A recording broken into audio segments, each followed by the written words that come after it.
छात्र संघ चुनाव 2022 के अजब गजब किस्से और टोटके जो छात्र नेताओं ने चुनाव जीतने के लिए अपनाए, कुछ को कामयाबी मिली और कईयों को निराशा हाथ लगी है। कोरोना के कारण 2 साल बाद छात्र संघ चुनाव का क्रेज इस बार जबरदस्त था। छात्र नेताओं उनके समर्थकों का गाड़ियों का लंबा चौड़ा काफिला, पुलिस से झड़प और लाठीचार्ज से लेकर छात्र नेताओं के हैरत अंगेज स्टंट से लेकर दबंगई वाले स्टेटमेंट और सोशल मीडिया पर रील्स बनाने की होड़, मतलब इस बार का छात्र संघ चुनाव ड्रामेबाजी और सस्पेंस से भरपूर था। बात अगर राजस्थान विश्वविद्यालय की करे तो इस बार के छात्र संघ चुनाव में न केवल पंजाबी सिंगर सिद्धू मूसेवाला के गानों की एंट्री हुई, बल्कि उनके सिग्नेचर स्टाइल की भी बहुत कॉपी की गई। सिग्नेचर स्टाइल से जुड़ी रील्स काफी वायरल हुई। जोसेफ पीजी कॉलेज की बात ही निराली है। दरअसल रतिराम मीणा अध्यक्ष पद के लिए चुनाव लड़ने का सपना देख रहे थे, लेकिन नियम उनके सपने के आड़े आ गए। वे चुनाव नहीं लड़ सकते थे, लेकिन इस बीच उनकी जिंदगी में दूसरी सपना आ चुकी थी। बड़ौली की इस लड़की से उनकी सगाई की बातचीत चल रही थी। चुनाव से पहले सगाई की और सपना को चुनावी मैदान में उतार दिया, लेकिन सपना मीणा को संजय गुर्जर ने 140 मतों से चुनाव हरा दिया।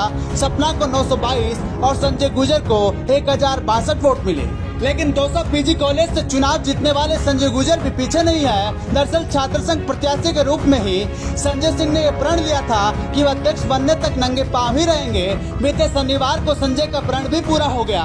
वे 140 वोटों से चुनाव भी जीत गए, लेकिन बावजूद इसके उन्होंने जूते नहीं पहने।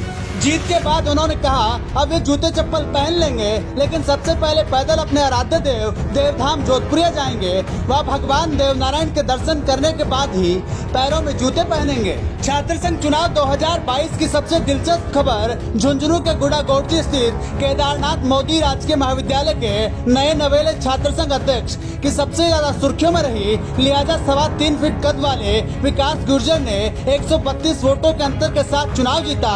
विकास जन्म से ही दिव्यांग है। इनकी हाइट महज 3.25 फीट है, लेकिन विकास ने कम हाइट के बावजूद न केवल छात्र संघ चुनाव में भाग लिया, बल्कि जीत भी दर्ज करवाई, बल्कि कई अन्य दिव्यांगजनों का हौसला भी बढ़ाया है। बहरहाल इस बार के छात्र संघ चुनाव के दौरान चुनाव लड़ रहे प्रत्याशी अपनी जीत में कोई और कसर नहीं छोड़ना चाहते थे। वो जीतने के लिए नए नए हथकंडे अपनाकर वोटर्स को लुभाने की कोशिश में लगे थे। कई उतार चढ़ाव के साथ ही इस बार का छात्र